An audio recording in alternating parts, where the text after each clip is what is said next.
Ya, begitu ya waktunya. Karena zikir menjadi jalan ketenangan. Gak ada ruginya orang zikir. Arbahut tijaro zikrullah wa akhsarut tijaro zikrun nas. Itu kata Abu Hatim. Ya, keberuntungan yang paling besar kalau lisannya berzikir.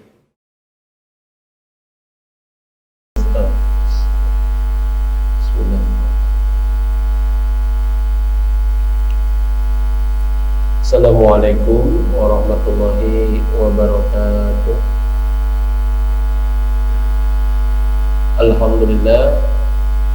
Alhamdulillah wa syukurillah, la hawla wa la quwwata illa billah. Asyhadu an la ilaha illallah wahdahu la syarika la, wa asyhadu anna Muhammadan abduhu wa rasuluhu alladzi la nabiyya wa la rasula ba'dah. Amma ba'du. Allahumma inna nas'aluka ilman nafi'an wa rizqan thayyiban wa amalan mutaqabbalan. Subhanaka la ilma lana illa ma 'allamtana innaka antal alimul hakim. Segala puji bagi Allah yang sudah memberikan banyak nikmat kepada kita semua. Dan pada kesempatan kali ini Allah mampukan kita untuk bisa berkumpul di rumahnya yang mulia, yaitu masjid. Tidak semua orang yang punya kaki diberikan kemampuan untuk melangkah. Tidak semua orang yang punya mata diberikan penglihatan. Tidak semua orang punya telinga diberikan pendengaran.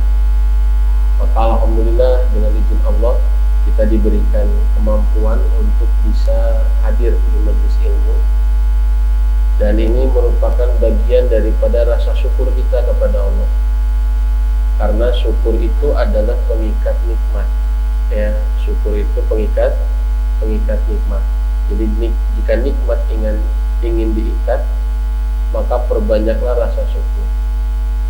Dan salah satu bentuk rasa syukur itu adalah menghidupkan majelis ilmu dan menghidupkan, memakmurkan rumah Allah. Ya, bahkan ada 3 hal yang bisa menolak bencana di dalam hadis riwayat Imam At-Tabrani. Selama masjidnya masih makmur, saf salatnya masih rapi, dan aminnya masih banyak, ya, salat berjamaahnya masih banyak, maka kata Nabi, itu adalah salah satu di antara penolak bala bagi kita sebagai umat Islam. Maka mudah-mudahan ya, dengan kita memakmurkan masjid, ini bagian daripada upaya kita untuk mendapatkan pertolongan Allah Subhanahu wa ta'ala. Amin. Tidak lupa sholawat serta salam semoga terlimpahkan kepada tauladan kita, Nabi akhir zaman, penutup para nabi, yaitu Nabi Muhammad Sallallahu Alaihi Wasallam, kepada keluarganya, para sahabatnya, termasuk kepada kita selaku umatnya yang berupaya untuk menghidupkan sunnah-sunnahnya. Jamaah sekalian, Bapak, Ibu-ibu, Akang Teteh, hadirin hadirat yang sama-sama hadir, insya Allah kita akan melanjutkan materi kita, kajian buku Prophetic Parenting, masih di bab pertama. Dan kemarin subbab tentang mas'uliyatut tarbiyah, yaitu tanggung jawab pendidikan. Siapakah yang bertanggung jawab atas pendidikan anak-anak? Ya, dan itu sudah kita bahas, intinya adalah orang tua. Ya, maka selain orang tua adalah partner dalam mendidik generasi. Ya, jadi selain orang tua adalah partner dalam mendidik generasi. Bahkan itulah yang akan ditanya. Dan kemarin kita menutup ya sampai Allah Subhanahu wa ta'ala berfirman, Innallaha sa'ilun kulla ra'in amma istar'ahu ahafidhu amdoya'an. Sesungguhnya Allah akan meminta pertanggungjawaban kepada setiap pemimpin atas apa yang dipimpinnya. Apakah dia menjaganya atau melalaikannya? Hatta yas'ala rajula an ahli baitihi, sampai seorang suami atau laki-laki akan ditanya tentang akan seseorang tentang anggota keluarganya. Jadi anggota keluarga keluarganya akan juga ditanya kepada kepala rumah tangganya, yaitu para ayah, para suami. Makanya inilah hisabnya laki-laki. Jadi kalau perempuan dihisab ya tidak terkait dengan seluruh anggota keluarganya. Tapi kalau laki-laki dihisab bukan hanya dirinya, tapi juga termasuk anggota keluarganya akan dihisab di waktu itu. Walaupun tidak ada istilah transfer dosa ya. Ya, jadi ibu-ibu kalau berbuat dosa, suaminya dapat dosa tidak? Bu, kalau ibu berbuat dosa, suami dapat dosa? Tidak ya. Enggak, wala taziru waziratu wizra ukhra. Ya, tidak ada transfer dosa. Suami dapat dosa karena melalaikan istri berbuat dosa. Nah itu. Jadi dosanya bukan karena dosa yang dilakukan oleh istrinya, tapi dosanya karena melalaikan istrinya, tidak dididik atau tidak diingatkan dari perbuatan dosa, begitu. Ya, jadi dosa melalaikannya, gitu ya, bukan dosa bukan dosa yang dilakukan oleh istrinya. Ya, wallahu a'lam bishawab. Ya, jamaah sekalian rahimanallahu wa iyyakum, sekarang kita masuk ke subbab yang kedua, yaitu as-sa'yu liz-zawaj min imra'atin shalihatin. Jadi upaya untuk menikahi istri solehah. Ya, karena ini salah satu bentuk ya keseriusan kita dalam mendidik generasi, yaitu menyiapkan ibu terbaik untuk anak-anak kita. Ya. Nah, iwati rahimanallahu wa iyyakum, Bapak Ibu-ibu jamaah sekalian, makanya dalam doa kita mendapatkan Rabbana hablana min azwajina wa dzurriyyatina qurrata a'yun waj'alna lil muttaqina imama. Ya Allah, berikanlah kami, wahai Tuhan kami, berikanlah kami azwaj yang qurrata a'yun, baru dzurriyyat yang qurrata a'yun. Ini sebelum meminta keturunan yang qurrata a'yun, yang menyejukkan pandangan, maka diminta dulu pasangan yang menyejukkan pandangan. Jadi kalau pasangannya tidak menyejukkan pandangan, agak-agaknya cukup sulit dan berat untuk melahirkan generasi yang menyejukkan pandangan. Begitu ya. Jadi ini penting ya, jadi tahapan dalam mendidik anak itu adalah keharmonisan pasutri, keharmonisan suami istri.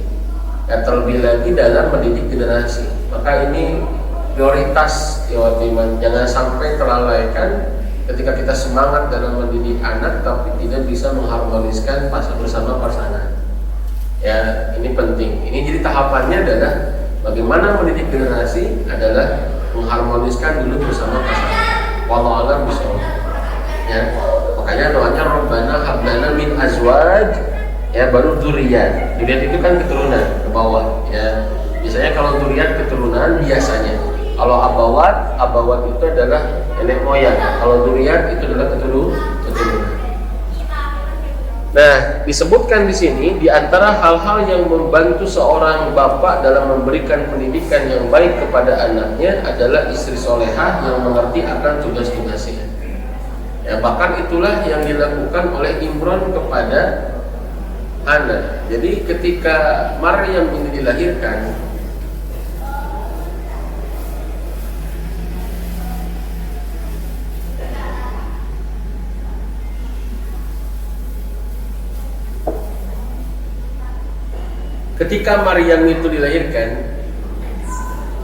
maka Bapak Ibu-ibu sekalian, ya, itu Imran sudah wafat. Jadi kalau kita belajar kisah Ali Imran, keluarga Imran, itu ketika Imran itu Maryam dilahirkan oleh ibunya, itu Imran sudah wafat. Tapi dengan izin Allah, Imran berhasil mendidik istrinya, yaitu Hana. Ya, sehingga Hana Iwatiman berhasil mendidik Maryam atas izin Allah, tentunya setelah dididik oleh suaminya. Ya, jadi ini tahapan bagaimana pentingnya kita mendidik istri kita, terutama bagi para suami sebelum mendidik anak. Ini tahapannya. Bahkan itulah yang disebut dengan ayah mendidik. Jadi ayah mendidik itu bukan berarti Anda harus, atau laki-laki suami ayah harus tiap hari nongkrongin anak belajar ngerjain PR, bukan. Ya, Tetapi langkah pertama dan yang paling utama disebut ayah mendidik adalah menyiapkan ibu terbaik untuk anak-anak. Gitu ya teman. Jadi tahapannya adalah didik dulu istri kita, baru anak-anak kita. Ya wallahu alam bisawab. Makanya bersyukur Pak, kalau kita nggak pernah mendidik istri, tapi Allah solehahkan, mahal kata ya teman. Ya, kurang pernah nyekolakeun gitu ya, pernah ngajar ngaji, tapi tiba-tiba nikah dengan kita udah bisa baca Quran. Nikah kita dengan kita udah bisa sholat, iman coba ya, dengan padahal kita nggak pernah ngajarin sholat gitu ya, tapi nikah dengan kita udah punya hafalan Quran. Wah mahal iman. Ya mata cingnya kami toh hatenya ya luar biasa katanya. Ya iman orang tuanya yang mendidik, kita tinggal bawa. Ini kalau kita dari perspektif seorang suami. Ya wallahu alam. Sampai Nabi mengatakan ya takhayyaru linutofaikum, ya pilihlah tempat untuk sperma kalian. Fa inna nisa yalidna asya'a ikhwanihinna wa akhwatihinna. Sebab kaum wanita akan melahirkan seperti saudara laki-laki atau saudara perempuan mereka. Di hadis yang lain Nabi mengatakan ya ikhtaru linutofokim, mohon maaf, ikhtaru linutofikum al-mawadi as-salihah. Pilihlah untuk sperma kalian, untuk nutfah kalian ya tempat-tempat yang baik. Maksudnya adalah cari istri itu harus selektif ya, harus selektif, harus betul-betul ya iman, walaupun ya kita sendiri harus ngecak begitu ya, harus bercermin lah. Ya, saya ingin Ustaz, ya ini mohon maaf pemuda ya Pak. Jadi bapak-bapak nggak usah mikir yang lain-lain, bapak-bapak mah yang sudah menikah tinggal mikirin ya istrinya disolehkan. Jangan berarti merasa wah dulu aku gagal mencari istri, kayaknya ini harus diulang kejadian. Nah ini nggak usah mikir kayak begitu. Ya yang harus kita pikirkan adalah didik istri. Nah bagi yang belum menikah ya ini menjadi pertimbangan. Ya tapi juga kita harus bercermin, betul-betul bercermin ya. Ya pingin suami istri, calon istrinya pingin 30 juz ya, kita sendiri nggak hafal juz 30 cik ngaca gitu ya, yang ngelindung gitu ya, subhanallah. Jadi jamaah sekalian, satu sisi kita cari yang terbaik, tapi sisi lain ya kita pun harus memperbaiki diri. Wallahu a'lam bishawab ya. Jamaah sekalian rahimanallahu wa yakum. Sering sekali ada, mohon maaf, ada tanda kutip protes ya dari perasaan seorang perempuan ya, dan itu terjadi di zaman Nabi. Jadi jika hari ini ada, itu jangan heran ya. Dulu di zaman Nabi ada kurang lebih begini ceritanya, dan ini ada di buku ini, ada di kitab ini teman-teman sekalian, dalam riwayat Imam Muslim, yaitu Asma binti Yazid. Jadi Asma binti Yazid itu datang ke Nabi, ya Rasulullah, kaum laki-laki itu dilebihkan dengan sholat berjamaah, dengan sholat Jumat, dengan jihad fisabilillah. Lah kami jadi perempuan, ya, cuman kami itu di rumah ngurus anak-anak, jadi tempat syahwatnya suami-suami kami, gitu ya. Ya, sedangkan kaum laki-laki dilebihkan dengan sholat Jumat, dengan sholat berjamaah, dengan jihad fisabilillah. Ya, jadi iri Pak. Ya, jadi ini kaum perempuan di zaman Nabi iri, tapi iri bukan gara-gara gak diajak rekreasi, bukan gara-gara gak diajak traveling keliling Eropa, bukan. Tapi iri tersebabkan pahala laki-laki kelihatannya lebih gede daripada pahala perempuan. Ya, akhirnya apa? Rasulullah pada waktu itu bertanya kepada para sahabat, wahai para sahabat, apakah kalian pernah mendengar pertanyaan yang bagus seperti ini? Para sahabat, belum ya Rasulullah. Maka kata Rasulullah, wahai Asma, ya pergilah kamu kepada kaum perempuan dan sampaikan kepada mereka bahwa pelayanan yang baik ya para perempuan kepada suaminya, mendidik anak-anaknya dan ridho dengan apa yang dilakukan oleh suaminya, mereka mendapatkan pahala yang sama. Subhanallah. Inilah kesetaraan gender dalam Islam. Ya, jadi kalau hari ini orang gencar-gencar feminisme, ya, kesetaraan gender dalam gender dalam Islam adalah bukan setara kerjaannya, bukan setara status sosialnya, bukan setara struktur gajinya atau penghasilannya, tapi setara karena punya kesempatan mulia yang sama di hadapan Allah. Jadi siapa yang lebih mulia, laki-laki atau perempuan? Suami atau istri, ayah atau bunda? Ya, yang paling mulia adalah yang paling ikhlas dalam beramal kepada Allah. Maka saya selalu bilang, ini jebakan para suami. Para suami biasanya merasa karena otoritasnya lebih tinggi. Betul Pak, suami itu punya otoritas lebih tinggi karena dia pemimpin. Dia yang mengatur, dia yang mengarahkan, dia yang memutuskan hukum di dalam rumah. Tapi otoritas yang tinggi itu tidak otomatis punya kemuliaan yang lebih di hadapan Allah. Sekali lagi ya, otoritas yang lebih tinggi itu tidak otomatis menjadi lebih mulia di hadapan Allah. Begitu ya waktunya. Ya, Allah alam bisawab. Lebih besar mana pahalanya? Yang ceramah atau yang mendengarkan ceramah? Pak, lebih besar mana pahalanya, yang mendengarkan ceramah atau yang ceramahnya, Bu? Yang paling ikhlas, betul? Yang paling ikhlas, ya. Karena kalau mendengarkan tidak ikhlas, ya juga tidak akan tenang, begitu ya. Teman orang Sunda adalah kesekeng, ada cingwe diuk ya yang ngacang gesan. Ya maka sama ya berarti suami atau istri, ayah atau orang tua atau anak. Ini jebakan orang tua merasa mulia daripada anak. Ya padahal belum tentu ya waktu itu. Bisa jadi orang tua lebih banyak dosanya daripada anaknya.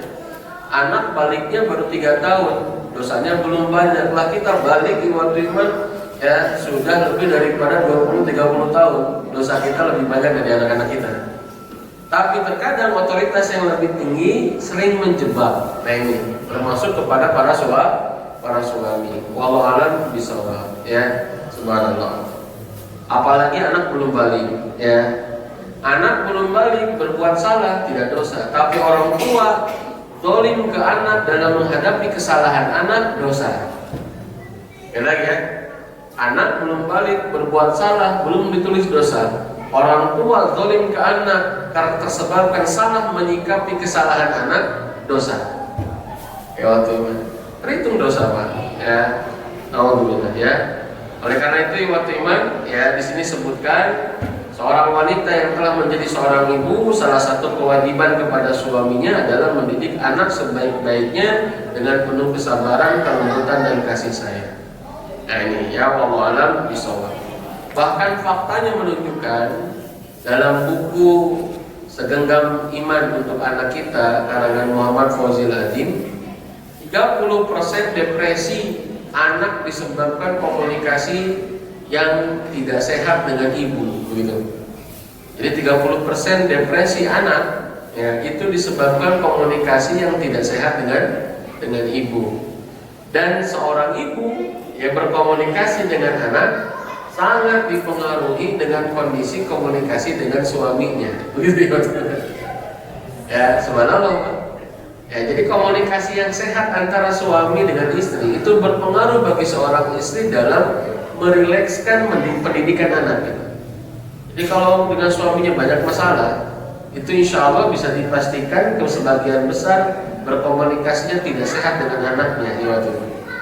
Makanya para suami ya jika ada jika ada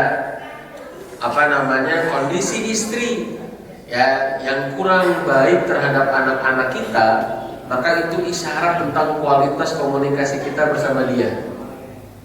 Itu kalau saya begitu ya memahaminya. Kalau ada seorang istri kemudian tidak bisa mengolah emosi dengan baik dalam mendidik istri-istrinya, dalam mendidik anak-anaknya, itu salah satu isyarat kualitas komunikasi kita dengan dia. Berarti effort kita harus lebih banyak, mujahadah kita harus lebih banyak untuk mensehatkan komunikasi dengan pasangan. Allah a'lam bishawab. Ya, begitu petanya ya, subhanallah. Maka ini penting. Ya, itulah Rasulullah SAW kenapa sering menyempatkan ngobrol bersama istri-istrinya. Cuman ngobrol Pak, ya sederhana ya Karena itu kebutuhan perempuan ya. Itu cuma ngobrol. Sampai kata Aisyah dalam riwayat Imam Bukhari, Rasulullah itu mengelilingi istri-istrinya setiap sore dan berhenti di istrinya yang mendapatkan jatah malam itu. 9 istri masih sempat ngobrol. Ini presiden, jenderalnya para pasukan militer, coachnya para pebisnis, alimnya para ulama. Rasul kan begitu, ya betul ya. Ya istrinya 9 masih sempat ngobrol dengan istri-istrinya. Subhanallah. Saya kadang malu baca kisah ini. Si Hasan terjadi RT acan, bisnis tegablek, ulama lain Yawatiman. Terus istrinya baru 1. Pas ditanya, aduh mi punten sibuk kira-kiranya si Hasan ini mah ya, bukan yang lain. Makanya teman-teman Yawatiman rahimanallah wa yakum sederhana, cuma ngobrol. Ya ternyata hari ini ngobrol itu menjadi sebuah kekuatan emosi. Ya Allah alam bisawab. Dahulu orang tua kita kenapa jarang angka perceraian? Karena salah satu penyebabnya adalah hal-hal yang mendistract komunikasi antara pasangan itu rendah. Ya, yang memecahkan fokus antara komunikasi dengan pasangan itu rendah, dengan anak itu rendah. Ipi can aya, dina ayana hitam putih, hitam putih teh loba sireun, saya nggak ngalamin ya. Bapak-bapak mungkin sebagian udah ngalamin ya. Akhirnya apa? Karena nggak ada TV ngobrol. Ya, akhirnya apa? Nggak ada banyak hal yang mendistract ngobrol. Ya, ngobrol itulah kekuatan emosi. Ya hari ini Iman itu jarang terjadi. Wallahu a'lam bishawab. Maka memang harus di-manage. Saya berkali-kali selalu bilang HP itu bukan masalah anak-anak, Bapak Ibu. HP itu bukan masalah anak-anak, tapi masalah orang hidup hari ini. Ya, jadi HP itu bukan masalah anak-anak, tapi masalah orang hidup hari ini. Karena berapa banyak komunikasi suami istri tidak lancar gara-gara HP juga. Ibu-ibu pekerjaannya nggak selesai-selesai gara-gara HP juga. Merasa sibuk iwatiman padahal sibuk main HP. Wallahu a'lam bishawab. Nah jamaah sekalian, oleh karena itu, ya ini ada hadis yang menurut saya luar biasa. Supaya para suami semangat untuk bisa mendidik istri-istrinya. Sampai ya kata Nabi, ini kata Nabi Pak, afdaluhu lau alimna ayyal mali khairun fanattakhiduhu. Ini tentang surat At-Taubah ayat ke-34. Ya, sebagian sahabat bertanya, ya Rasulullah, telah turun ayat tentang emas dan perak. Seandainya kami tahu harta yang lebih baik, tentu akan kami cari. Sekali lagi ya. Ini At-Taubah ayat 34. Allah Subhanahu wa taala berfirman, "Walladzina yaknizuna dzahaba wal fiddah." Dan orang-orang yang menyimpan emas dan perak. Ini terkait dengan zakat zakat emas. Kemudian sahabat bertanya, telah turun ya Rasulullah ayat tentang emas dan perak. Seandainya kami tahu harta yang lebih baik, tentu kami akan cari, gitu ya. Beliau menjawab, nih harta yang paling baik, yang paling mahal yang ada di dunia. Harta yang paling baik, apa harta itu? Afdalahu lisanun dzakirun wa qalbun syakirun wa zaujatun mu'minatun tu'inuhu ala imanihi. Oh ini nih. Ada 3 kata Nabi, harta yang paling mahal, harta yang paling baik, ya kekayaan yang paling berharga di dunia. Apa itu? Yang pertama adalah lisanun dzakirun. Lisan yang selalu berzikir. Lisan yang selalu berzikir itu adalah keberuntungan. Ya, maka tidak ada orang yang rugi bagi orang yang suka berzikir, Pak. Ya, begitu ya waktunya. Karena zikir menjadi jalan ketenangan. Enggak ada ruginya orang zikir.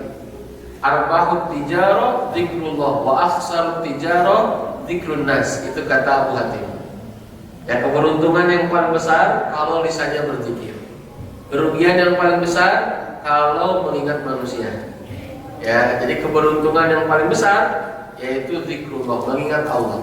Kerugian yang paling besar mengingat manusia. Yang kedua adalah kata Nabi waqal bun syakirun, hati yang bersyukur. Ya, kalau hati tidak bersyukur, waktu iman, mohon maaf, nikmat sebanyak apapun ya akan hilang dan pergi, tidak akan terikat.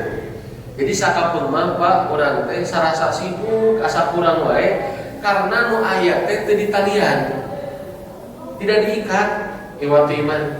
Nambah nikmat 10 ya, tapi nguranganna 8. Nah, teu ditalian. Tidak diikat. Diikat dengan apa? Diikat dengan rasa syukur.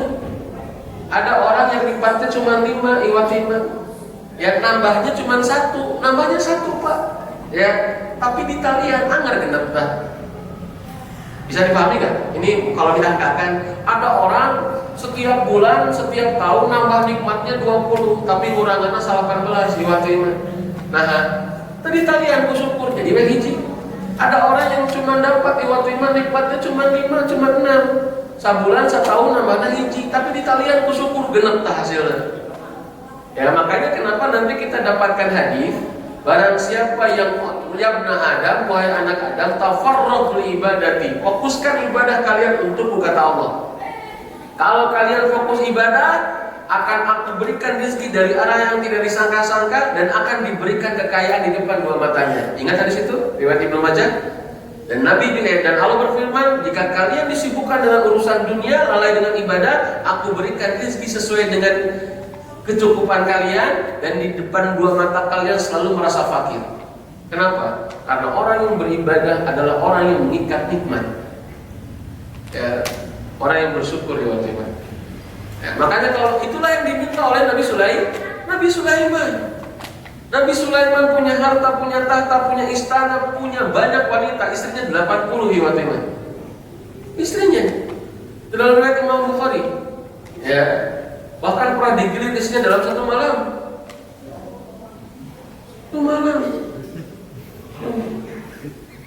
Nabi Sulaiman diberikan kelebihan Pak. Tapi apa yang diminta pertama oleh Nabi Sulaiman? Bukan khawatir nikmat yang hilang, bukan minta nambah lagi nikmat. Tapi lihat Quran surat An-Naml ayat 19, Rabbi auzi'ni an ashkura nikmataka allati an'amta 'alayya wa an a'mala shalihan tarda. Justru yang dikhawatirkan oleh Nabi Sulaiman adalah hilangnya rasa syukur. Yang pertama diminta itu bukan hilangnya nikmat, ya minta dijaga nikmatnya bukan, tapi diminta itu nambah rasa syukur. Makin nambah syukurnya makin banyak ikatannya Pak. Ya begitu iwatimat kurang wae boga motor iwatimat, ya ada ditinggalkan di kuncian, punya mobil iwatimat kita tinggalkan kita kunci, ya betul tidak? Karena pingin aman. Ya boro-boro motor murah. Mohon maaf, waktu jalankan kendaraan bermotor, mau motor, mau mobil, kita punya helm harga 3,5 juta dibawa iwatimat, bisa mah kersolat dipakai kan iwatimat, ya saking sieungeun ya itu baru helm Pak, ya kita ikat helmnya bukan di talian, mau pakai rantai di motor lah iwatimat, nah helm 3,5 juta itu, ya kenapa? Karena kita khawatir hilang, itulah. Makin banyak ikatannya, makin kuat, makin susah dicuri. Sepakat gak? Makin banyak ikatannya, makin kuat kunciannya, makin susah dicuri. Ya, maka jamaah sekalian, itulah kenapa syukur itu menjadi harta yang terbesar. Wallahu a'lam bishawab. Yang ketiga, harta yang termahal, yang terbanyak, yang terbesar, ya termewah kata Nabi. Ini persepsi Nabi waktu iman adalah zaujatun mu'minatun tu'inuhu biimanihi. Dahsyat waktu iman, istri soleha yang membantu suaminya urusan iman. Istri soleha yang membantu suaminya urusan iman. Karena waktu iman, kalau istri tidak soleha berat, ya subhanallah bapak ibu jemaah sekalian. Pertanyaan saya, ya kalau Anda tahu ya ada usaha atau nilai usaha sekian puluh juta, sekian ratus juta, sekian miliar, ya kira-kira kita akan berusaha sebanyak mungkin nggak? Maksudnya kita akan serius nggak ya waktu itu? Kita akan serius. Kita sediakan waktu khusus, betul? Ya kita targetkan, kita agendakan, kita rencanakan, kita pikirkan bagaimana strategi supaya keberuntungan ini atau misalkan hasil dari usaha ini, dari proyek ini berhasil. Nilainya miliaran. Lalu bagaimana tentang mendidik istri waktu itu? Lalu bagaimana tentang rasa syukur waktu itu? Lalu bagaimana waktu kita tentang zikir? Ya, sudah seberapa besar usaha kita untuk mengalokasikan waktu, tenaga, pikiran, iman untuk bisa berzikir, merawat hati yang syukur, dan mewujudkan istri yang solehah. Subhanallah, ini 3 kekayaan yang kata Nabi paling berharga. Makanya kalau punya istri solehah, Pak, ya kalian ikat gitu ya, cang-cang, tapi ulah dirantean kayaknya. Maksudnya adalah ikat dengan rasa syukur. Istri kita rajin sholat, padahal kita nggak pernah didik mereka sholat. Kita bilang terima kasih bunda, kamu sudah rajin sholat tanpa aku suruh, meringankan hisabku nanti di akhirat. Tangke, kecup, transfer gitu Pak. Iya, waktu itu itu cukup di peluk aja transfer. Kan ada gede letik nama yang penting kita laporan udah pun transfer gitu ya. Wallahualam bishawab. Ini kita mau